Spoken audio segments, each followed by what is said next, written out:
Monica. Have Monica come and sit with me.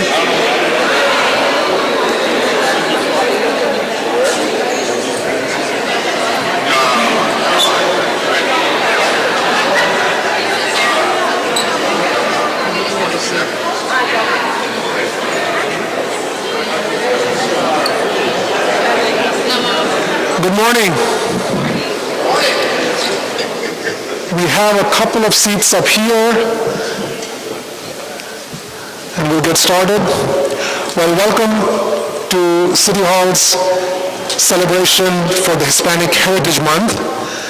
I want to welcome my good friend Yanira Cardona, and she will be emceeing the event today, and then I'll come up later and offer a few remarks.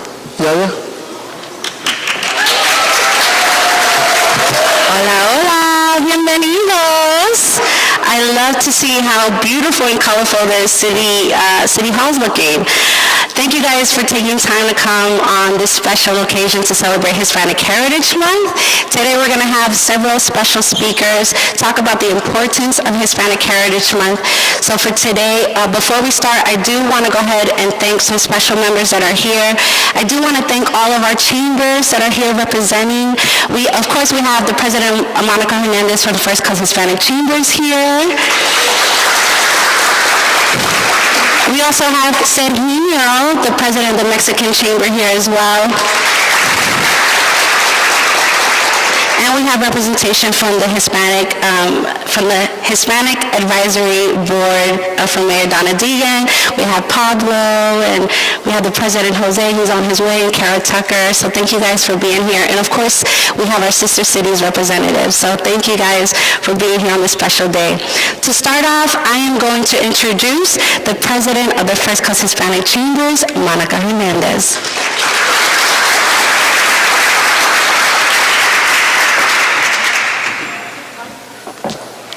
Good morning. Apologies, I have to extend my parking pass. It is, very much so.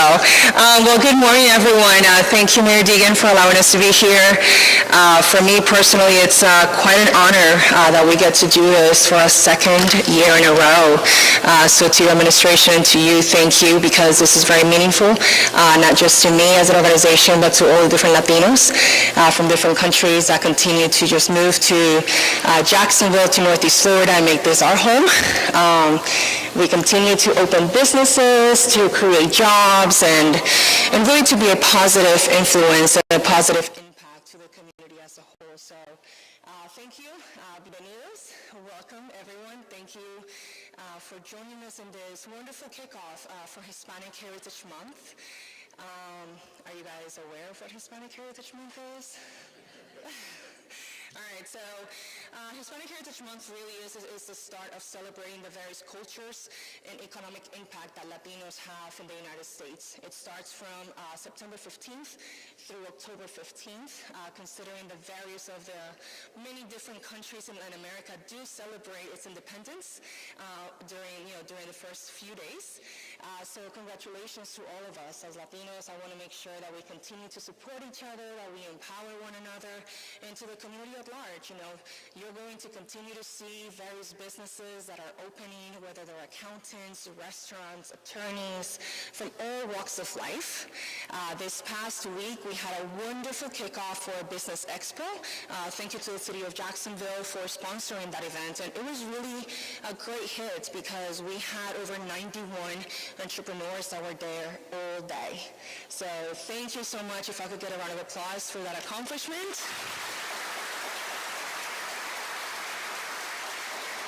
The First Coast Hispanic Chamber of Commerce was founded 32 years ago, actually 33 this year, and we really take pride in continuing to advocate and really promote the Hispanic entrepreneur, regardless of the country that you're from, whether you're Puerto Rican, Colombian, Mexican, Venezuelan. We just want to make sure that you feel as supported and represented as possible, and we saw that last week where, for 7 hours, these entrepreneurs were there showcasing the value add that that they have to, to the community at large. And, that is just step one of the many expos that we'll continue to do. I always like to highlight that you do not have to be Hispanic, one, to be a member. You do not have to speak Spanish to be a member, and you do not have to be Hispanic or speak Spanish to go to any of our events. It's all about the support. It's about really making sure that we create that integration and serve as a conduit for our entrepreneurs to continue to just be at home. This is our home. I've lived in Northeast Florida for 18 years, and I've definitely seen the difference from when I got here to where we are now. I always joke around that when I moved here, as soon as I heard somebody speak Spanish, I was like, oh my God, we need to be friends. What is your name? Where do you live? What do you do? Now it's much more common, and it's just great to see that.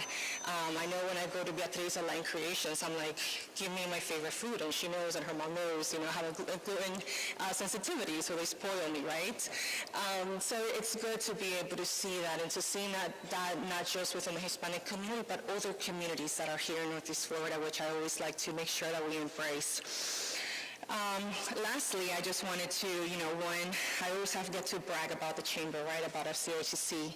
And one thing is that this year, for a second time, FCHC is going to receive the award for Chamber of the Year by the United States Hispanic Chamber of Commerce. And now, what does that mean to us, right? That means that, we are going up, I wouldn't say against, but we are compared amongst over 280 other chambers around the U.S. So, the work is being done, and what is the work? The expos, the monthly cafecitos that are taking place, the workshops, the various initiatives that we do throughout the year for you as an entrepreneur. So, it's great for me to be able to highlight that, because it does take a team, and each one of you guys have been part of that journey to get us to where we are. So really thank you to the volunteers, to the members, and to the community that ultimately continues to support the mission and the vision the organization has. So thank you again for this wonderful opportunity to kick off Hispanic Heritage Month. If you look around, you're going to see Voces Hispanas, or Hispanic Voices. And ultimately what that is we have an initiative where I want to make sure that we are highlighting and recognizing those individuals that are building a legacy of us as Latino in Northeast Florida. There is a rubric, right, that we have in place, and all of these individuals have been in Northeast Florida for more than a decade that have brought in significant value to whatever field they're on, whether they're artists, entrepreneurs, journalists. There's so many. One of our very own, Amaro, is featured there. So it's important that, again, we see and we put faces and names to those individuals. Most of these, believe it or not, are not members of the chamber, but for me it's important that I do that because, again, it's all about bringing awareness. It's all about me in the organization to provide that support for our entrepreneurs and for professionals, right, from different backgrounds that are allowing me as a president to continue to drive that baton. I always like to highlight Clark Vargas. He was, my mentor, passed away last year, but somebody that took me under his wing when I just became president. And we used to meet, and, I would kind of tell him, this is a crazy idea I have, and he would, calibrate me or say, yeah, that sounds good, we can do it. And that is what this is important. So please take the time to everyone in attendance to read up their stories, to get to know who those individuals are.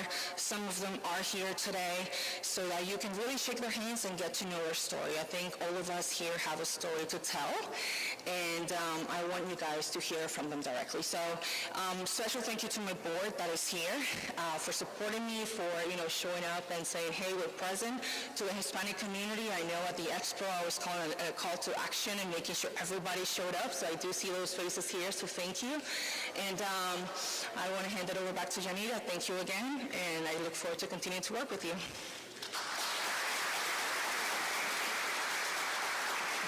Thank you, Monica. Now, as you guys know, us Hispanic, we don't do nothing boring, nothing without food. So with that being said, I am honored to bring up Maria. She is the founder of Venezuela Malca, and she's going to do a beautiful flamenco dance to represent España, all right? So, Maria, if you want to talk a little bit about the dance? Yes. Thank you, everybody. I'm the founder, executive director of Venezuela Marca Foundation, born and raised in Venezuela with parents, immigrants as well, from Spain. And I'm here now representing my traditions and my roots, both of the sides, Spain and Venezuela. And I kind of find a place where everybody can belong. So I'm bringing you a little folklore from Sevilla, the Sevillanas for you all.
So much, Maria.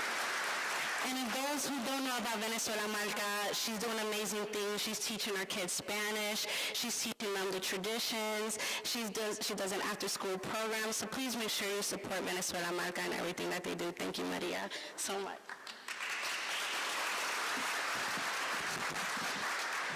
Now, I don't know if you guys know, but we have some council members that are Hispanic, and of course, we're going to have them represent. So first, I have the honor of representing and presenting Councilman Ken Amaro, who represents the Arlington area, which is dominantly, is one of our biggest Hispanic population areas. So everybody, please welcome Councilman Ken Amaro. Thank you, Yaya. I don't know how I'm supposed to follow. Bienvenidos, mi gente. Listen, it's an honor and a pleasure for me to be here with you today. I'd like to recognize the mayor, Mayor Donna Deegan, Councilman Raul Arias. Do we have any other council members? Chris Miller in the back, who sponsored the resolution recognizing Hispanic Heritage Month. And just for a few moments, I want to share with you my perspective. Monica said something a second ago about we all have a story. And it reminds me of a quote from Ruby Garcia, who is a therapist, influential Hispanic voice. And she said, we can choose to be a character in a story written by someone else, or we can choose to be the author of our own story. When we set aside time like this to reflect and remember we are we're writing our own story. Unfortunately, as Hispanics, Latinos migrating to the United States, sometimes we're caught in that world where we become too American for our family, or we're not enough of a local for the community, if you will. And so we have our challenges trying to navigate and maintain our heritage and what we've known that has been passed down through the generations. And I know what that's like firsthand. 4 decades ago, when I came to the United States and landed my first job in the field of broadcasting, it was a part-time weekend, and I was eager to do it. My college professor encouraged me to change the pronunciation of my name so I can be more accepted, if you will. And so instead of saying Amaro, I'd say Amaro. And I did that for 40 years on television and in radio, again, just to be embraced in the community and not have to deal with who is he, where is he from, things of that nature. And so now that I'm no longer in TV, I say Amaro. and I've had some of my colleagues say, well, which is it? And I said, whatever you choose, and I'm comfortable with it. Well, my grandfather, Yanira Amaro, and his wife, Martha, lived on the island of Culebra.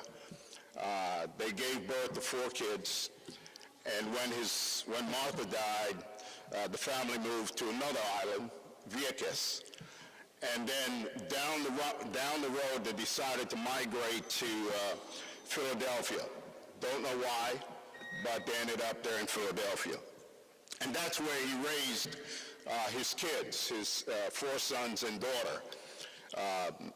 Many of my uncles served in the armed forces, and then when they got out the Army, they served their respective communities, some as police officers, some as bus drivers for public transportation. My dad specifically, he joined the Merchant Marines, and he served on a ship for nearly 50 years, serving in the maritime community. He now resides in Caguas. On the 27th of this month, he's going to be 93, and he still makes the best lechon roast pork that I've ever tasted. He's very, very good at that, you know. And some people who, if you like lechon, you understand what I mean. So we pause to celebrate National Hispanic Heritage Month to reflect on the contributions that we as Hispanics have made, not only culturally, in our arts or music or poetry, in our workforce as contractors, engineers, even in the medical field as doctors. I was reflecting this morning on Dr. Gaston Acasa-Arua, a local neurosurgeon who was well respected. He's transitioned, God bless his soul. But as a reporter, he gave me the opportunity to come into the operating room with him as he was doing brain surgery, and I was amazed by not only his level of compassion, but his knowledge and his skill set. He was doing radiation implants in someone's brain, and I've never forgotten that and have always been very appreciative of the skill set or the gift that he brought to the First Coast as a Hispanic neurosurgeon. And we've got others, like my colleague, Raul, restaurateur, who runs Mambo's, and it's great food if you've been there. No plug for Raul.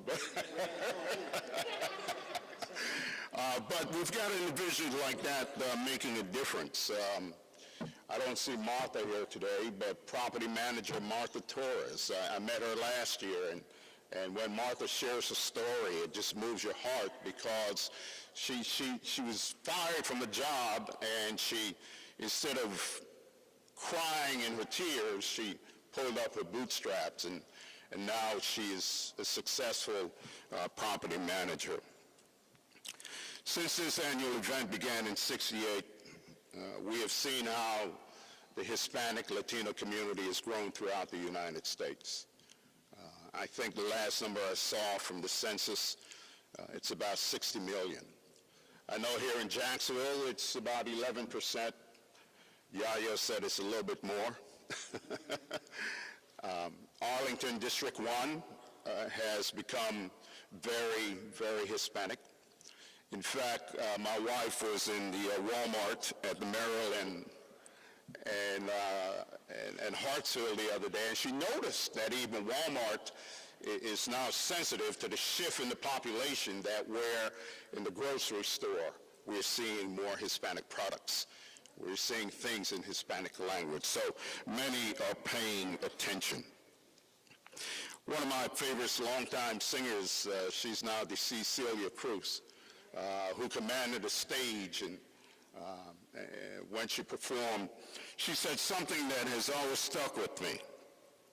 When opportunity presents itself, grab it and hold on to it and don't let go. And that's something I've always tried to do. It's a reminder that our voice matters, and we must use it. We must use it to preserve our heritage. We must use it to make the space that we're in better for the next generation. The theme for this National Hispanic Heritage Month is simple and clear. It says, pioneers of change, shaping the future generation together. Thank you for having me today, and happy Hispanic Heritage Month.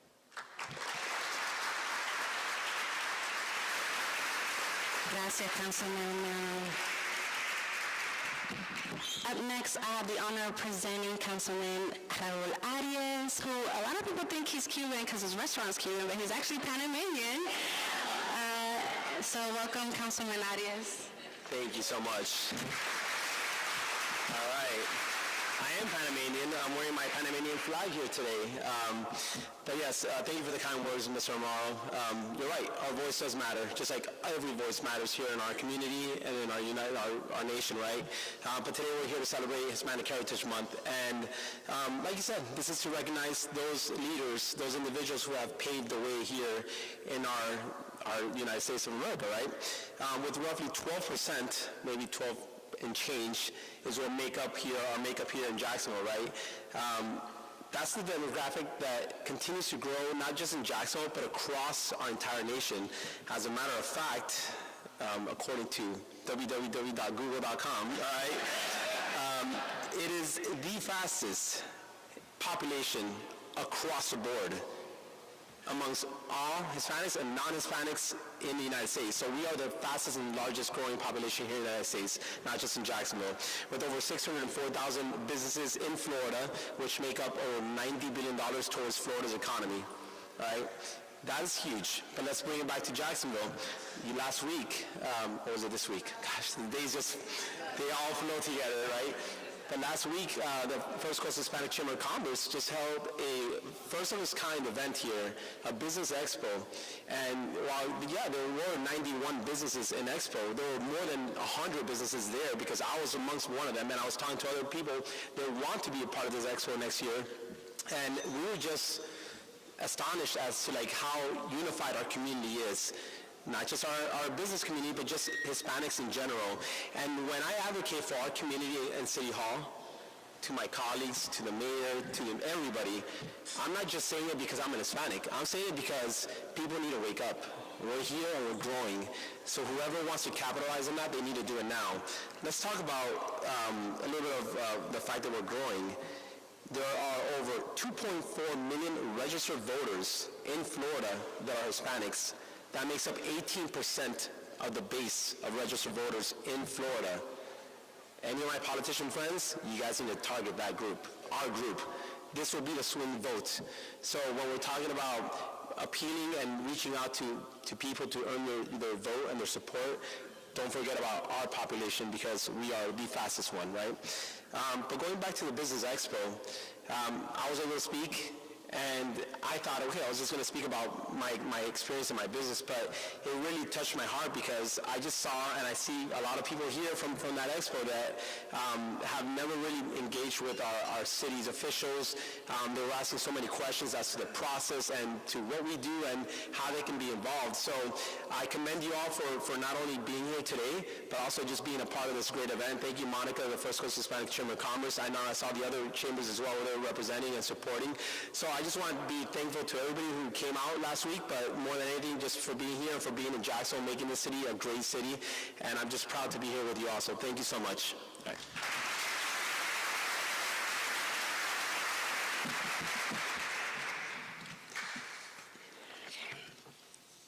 With that being said, now it's my turn. Bueno, buenos días a todos y bienvenidos. What an incredible moment is to be here with you celebrating Hispanic Heritage Month. This is a time to honor vibrant cultures, deep-rooted traditions, and the tremendous contributions that the Hispanic community has made, not just here in Jacksonville, but across the country. Today, we come together to celebrate our heritage, and it's something that I hold dearly to my heart. In Jacksonville, our Hispanic community is blossoming like never before.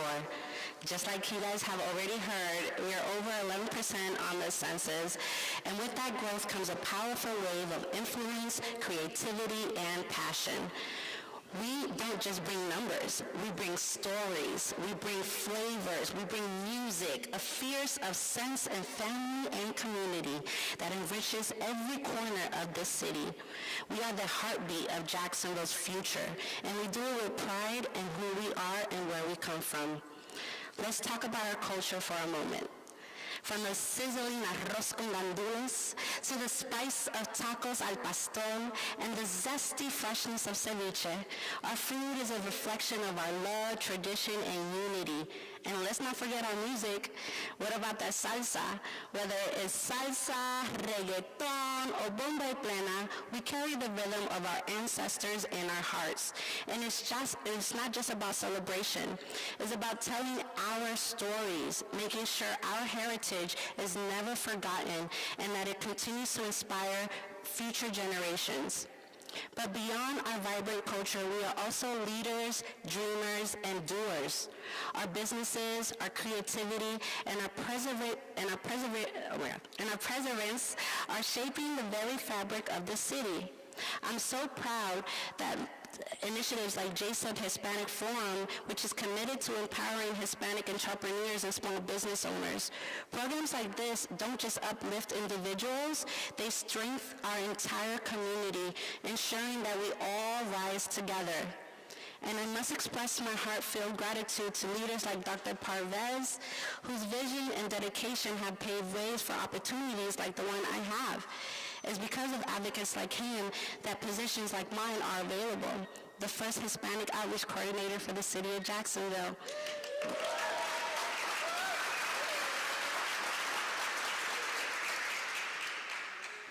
Parvez has opened doors that were once closed, and for that I am profoundly thankful. In my role under the Mayor Donna Deegan administration, my mission is to champion our community and to make sure that we are seen, heard, and celebrated in all our beauty and diversity.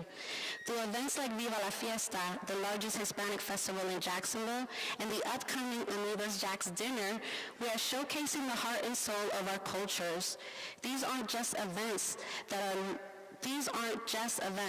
They are living, breathing expressions of our heritage, our food, our music, and our history. And most importantly, they are moments of unity where we come together to say, we are here, we are proud, and we are shaping the future of this city. But while we celebrate, we will also recognize that there's still work to be done. Our community faces challenges that we must confront with courage and determination. Hispanic Heritage Month is a reminder to continue advocating for greater opportunities, equality, and representation. This is our time to stand strong and to ensure that our voices echo throughout Jacksonville and beyond.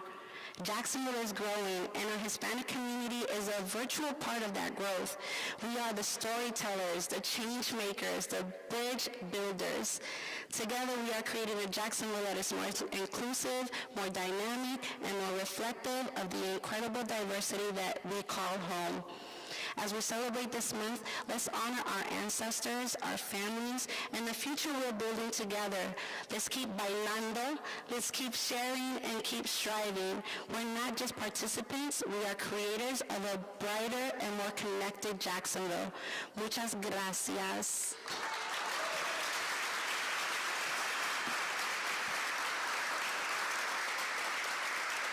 So now I have the honor of presenting Dr. Parvez, who is going to introduce Mayor Donna Deegan.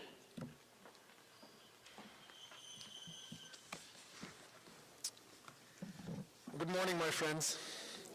It's a pleasure to be with you once again to bring to City Hall the joyous celebrations for Hispanic Heritage Month. This year, I had an added bonus and privilege, the joys and blessings of working closely with Yaya. Yaya, thank you for all that you do and all that you represent. I also want to thank Council members Ken Amaro and Raul Arias for your steadfast support and your presence here to not only support the Hispanic Heritage Month, but also support all of our Heritage Month events. So this month is not just a celebration of Hispanic history. It is also a recognition that the destiny of our city is inextricably joined with the future of our Hispanic community. In the words of Dolores Huerta, who along with Cesar Chavez founded one of the most influential labor movements of the 20th century, she said it best, and I quote, "Hispanic heritage is an embrace of family, culture, language, and values that shape our identity and strengthen the fabric of America," end quote. So we gather here to celebrate.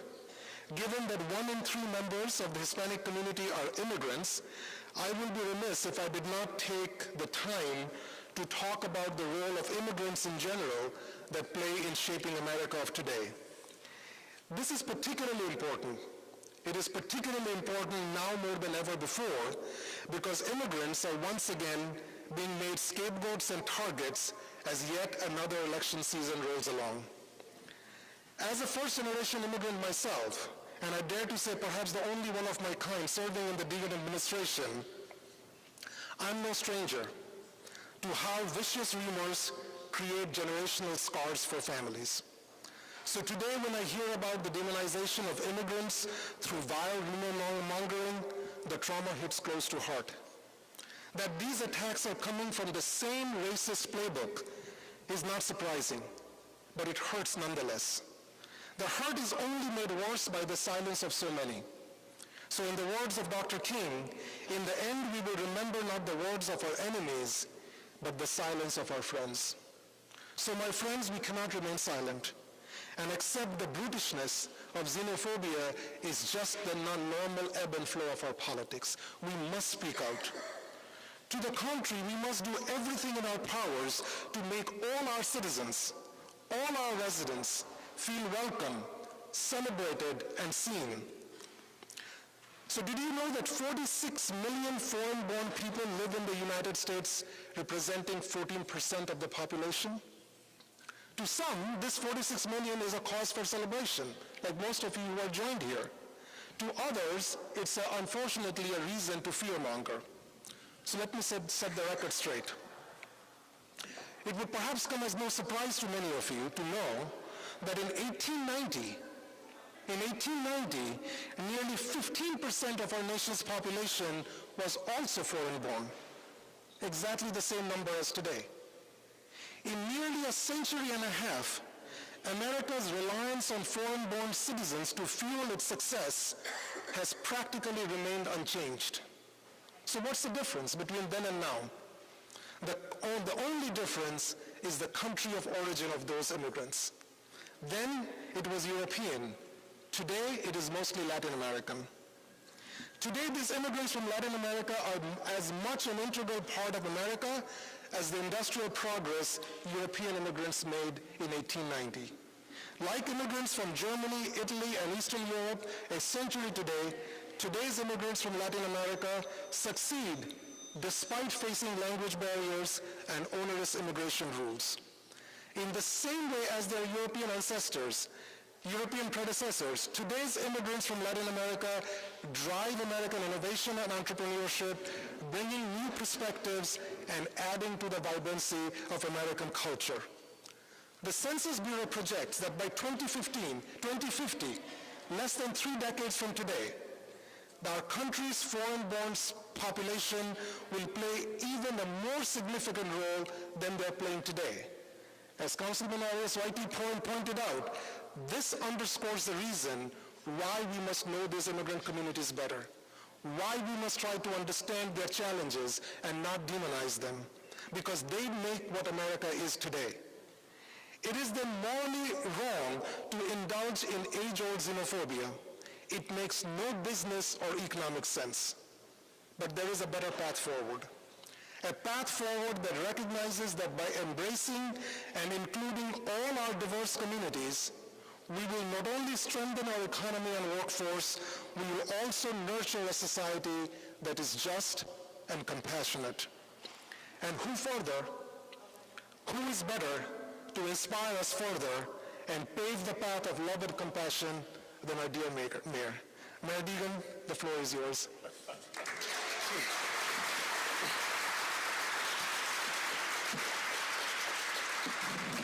Oh, it's never easy to follow Parvez. Goodness, thank you for those heartfelt and beautiful words. And I have to say, buenas tardes, first of all.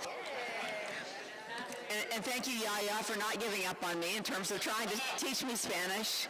I'll be speaking to children tomorrow, and Yaya has been trying to help me learn how to read to them in Spanish, so Lord help us all, but I have practiced, and I'm going to do my absolute best, but I consider it a privilege.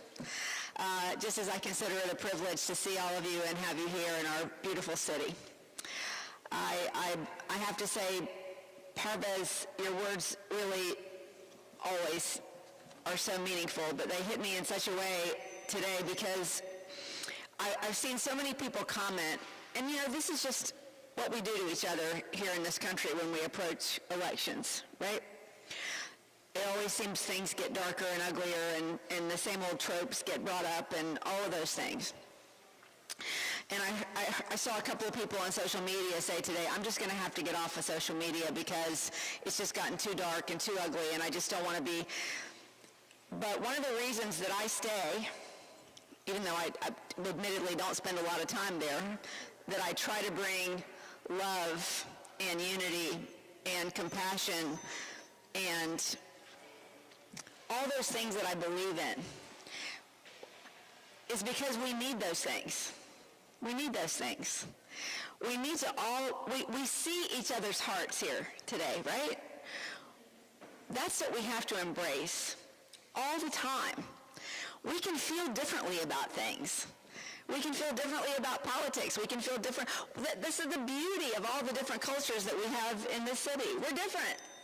Amen. Right? But there has to be at the base of it unity. that we all believe that together, that beautiful mosaic that we create is what makes life worth living. So I'm so grateful to have you here today. And Parvez, I am so grateful to have you on our team. Over our first 14 months that we've been here, can you believe we've been here 14 months? Sometimes it feels like a day and sometimes it feels like 100 years. But Parvez has built strong relationships between our administration and the many communities that we have in Jacksonville that make this such a wonderful place to live. In addition, we've been working to evolve his role into something that is also of a great need, and that's emphasis on data and analytics to improve our city's decision-making, our efficiency, and our transparency, all very important things. So I'm excited to lean into Parvez's skills as an economist and a data scientist while continuing to bring all of our communities into City Hall. These are some of my favorite events. It gives me such joy truly, to celebrate Hispanic Heritage Month with you. We unite once again this year to honor the countless contributions of the Hispanic and Latino communities in our city and across our country. National Hispanic Heritage Month began as Hispanic Heritage Week in 1968 under President Lyndon Johnson. In 1988, President Ronald Reagan expanded the celebration to 30 days. It is rooted in the bipartisan idea of celebrating the beautiful mosaic of communities that call the United States home. And I was particularly interested in the numbers that you gave this morning because I truly, when I think of the United States, I think of all of us as immigrants because we are. We wouldn't be here, but that we came from someplace else, right? That's what makes us strong. Here in Jacksonville, we take pride in the rich diversity that the Hispanic community brings to our city. Celebrating that diversity makes us stronger, more vibrant, more united. We will continue to welcome and support the numerous and varied communities that call Jacksonville home. In the past year, we have made significant progress for our Hispanic community.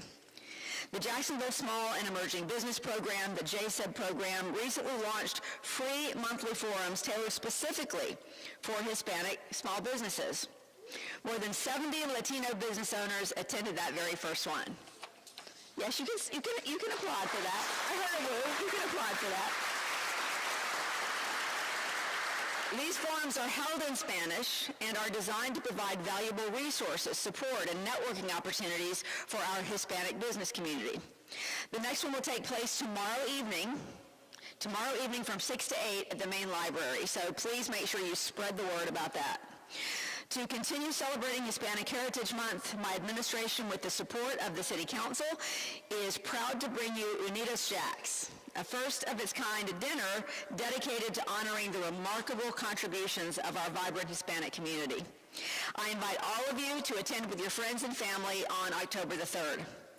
From the early explorers who charted new territories to the many generations who have built and shaped our cities, our industries, and our culture, the Hispanic community has been an essential part of our city and our nation's story.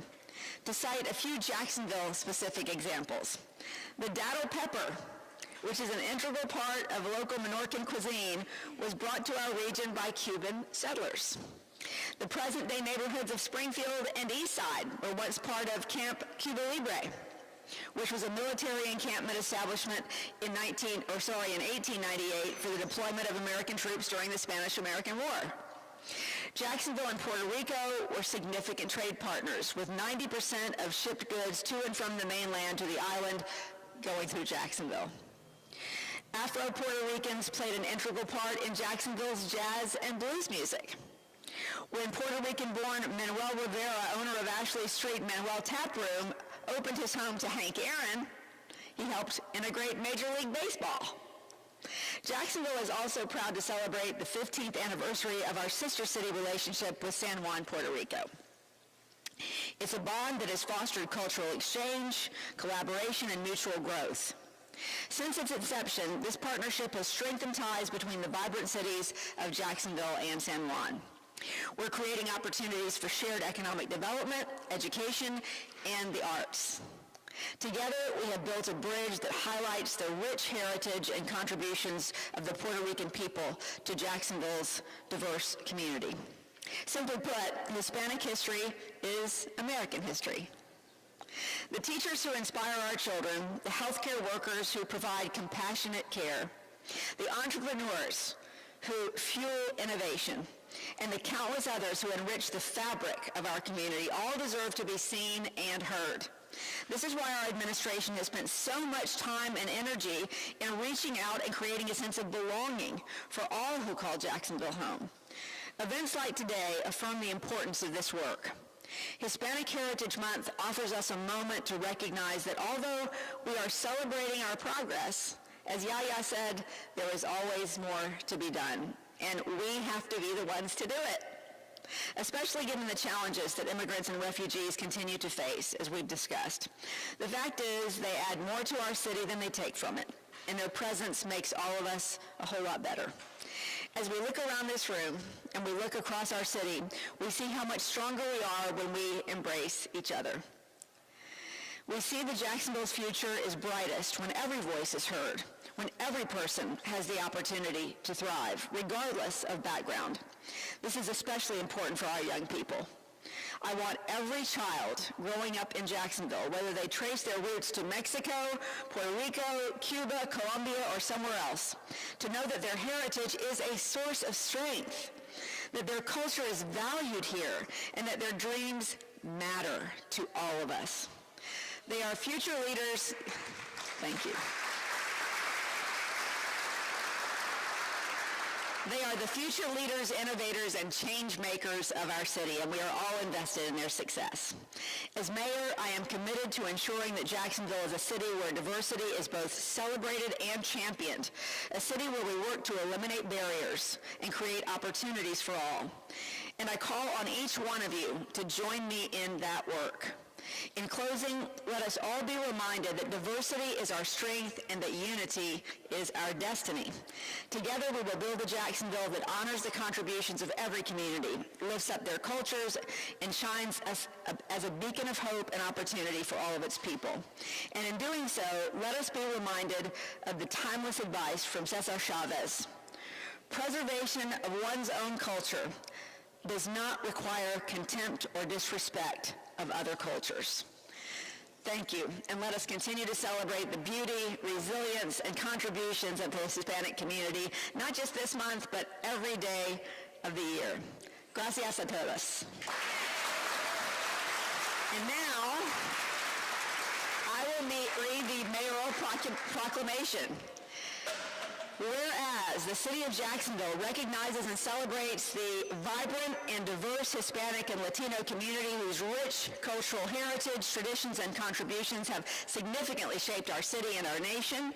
Whereas Hispanic American Heritage Month, celebrated annually from September 15th to October 15th, is a time to honor the histories, cultures, and contributions of Hispanic and Latino Americans whose influence is deeply woven into the fabric of Jacksonville. And whereas the Hispanic community in Jacksonville continues to grow and thrive, representing approximately, we're saying 11%. I know it's bigger than that. I think we really are estimating somewhere between 11 and 13. Is that right? Yeah. Continuing to grow. Of our city's population and influencing the social and cultural economic vitality of our community. And whereas Hispanic and Latino Americans in Jacksonville have made significant contributions in a variety of sectors, including business, education, healthcare, public service, the arts, enriching the cultural landscape of our city. And whereas the City of Jacksonville is committed to fostering an inclusive and welcoming environment where all residents, regardless of background, can thrive and be part of the beautiful mosaic that is our community.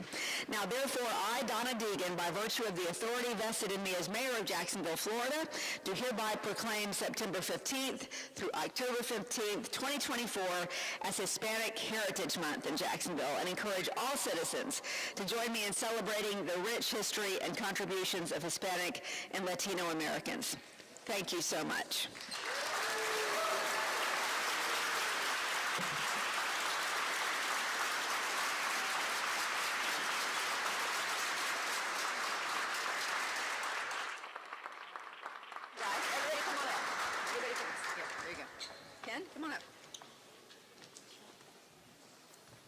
Thanks, AJ. Appreciate it.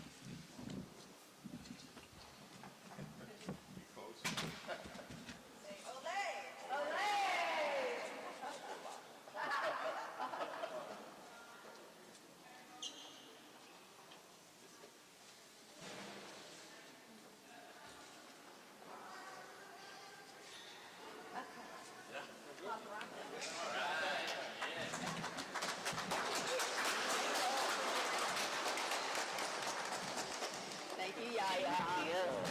Thank you so much.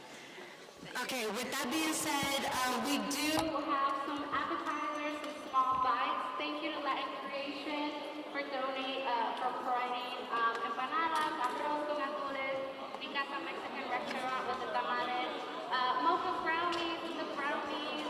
Thank you guys so much. And Monica, I think you have some closing remarks. Good afternoon. Just fairly quick before we start enjoying our delicious food.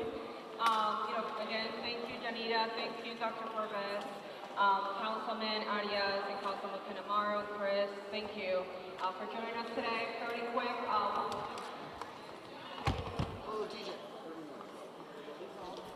It's on. Okay. So fairly quick. Tomorrow we're going to be doing a voting registration drive in partnership with Unidos US. So I do invite you to please go to fchc.com so that you can get the details. As Raul mentioned, if you in politics, if you're interested in